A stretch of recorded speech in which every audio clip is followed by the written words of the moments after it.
Adrien, merci à toi d'être ici déjà aujourd'hui. Est-ce que tu peux me faire une présentation assez sommaire de ce que c'est qu'une pelouse hybride? Bien sûr. Une pelouse hybride, en fait, c'est une pelouse naturelle qui est renforcée. Donc renforcée par plusieurs types de moyens, mais souvent par des fibres synthétiques. Il y a diverses technologies hybrides qui existent.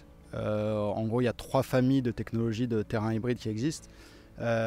Ici, on a installé une technologie qu'on appelle Airfibre, qui a été développée par Natural Grass il y a plus d'une dizaine d'années et qui a été installée sur déjà maintenant des dizaines et des dizaines de terrains, de stades en Ligue 1, en rugby, en Ligue 2.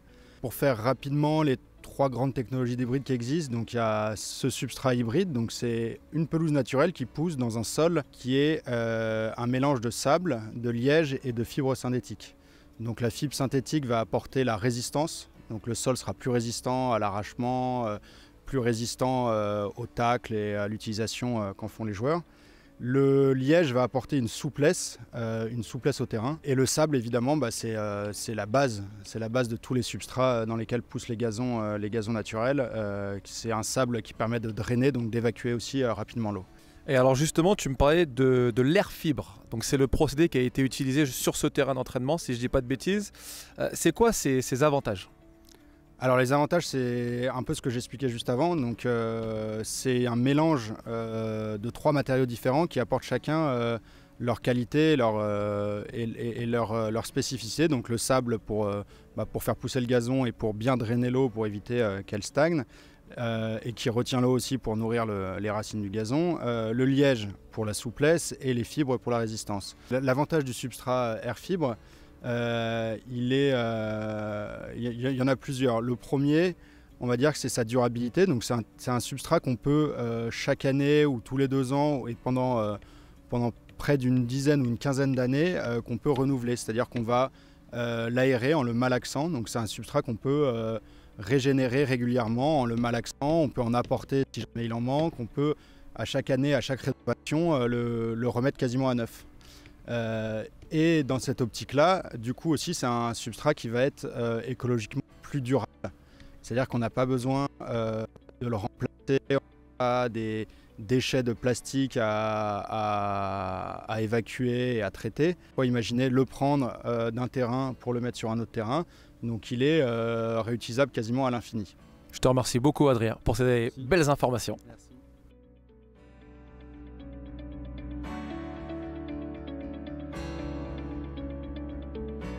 Président, pourquoi avoir passé cette commande d'un terrain hybride que l'on peut apercevoir juste derrière nous? En fait, tout simplement pour améliorer la performance, performance technique, sportive. C'était important pour nous de faire évoluer la structure dans des championnats qui sont de plus en plus serrés, où on joue de plus en plus souvent. On avait besoin de faire évoluer cette qualité d'entraînement, puisque c'est leur outil de travail tous les jours. Et dans la première version des gandonnières, on avait une version qui était sur un système d'enracinement un peu léger en termes de profondeur, et surtout avec les problématiques de variation climatique, où il pleut de plus en plus, où parfois il fait de plus en plus chaud. Eh bien, ce substrat avait du mal à résister. Donc en fait, on a refait 2 terrains importants, celui qui est derrière moi en hybride.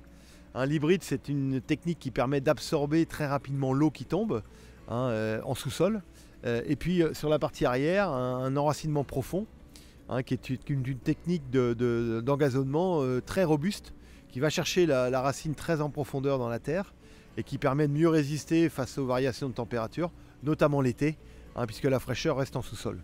Le tout bien drainé, puisque derrière on a refait tous les systèmes de drainage, et pour le gazon naturel et pour le gazon hybride.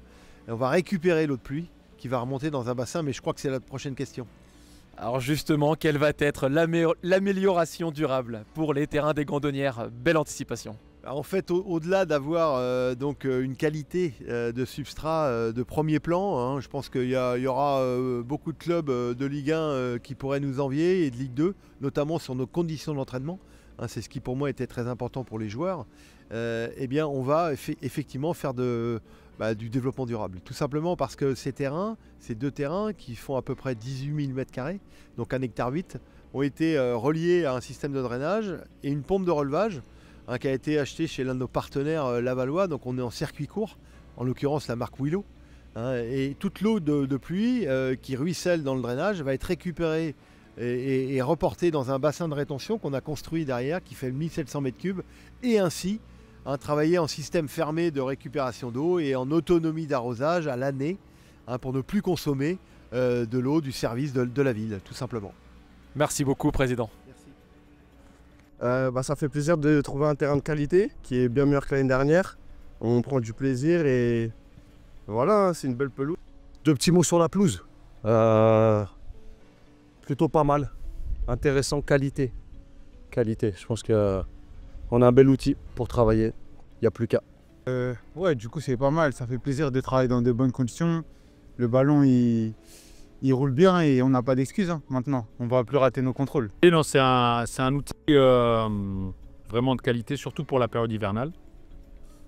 Parce que l'hiver en Mayenne est quand même humide. Et c'est un terrain qui a la capacité à résister avec une utilisation quotidienne en plein hiver. Et donc on est très content d'avoir ce nouvel outil pour la saison.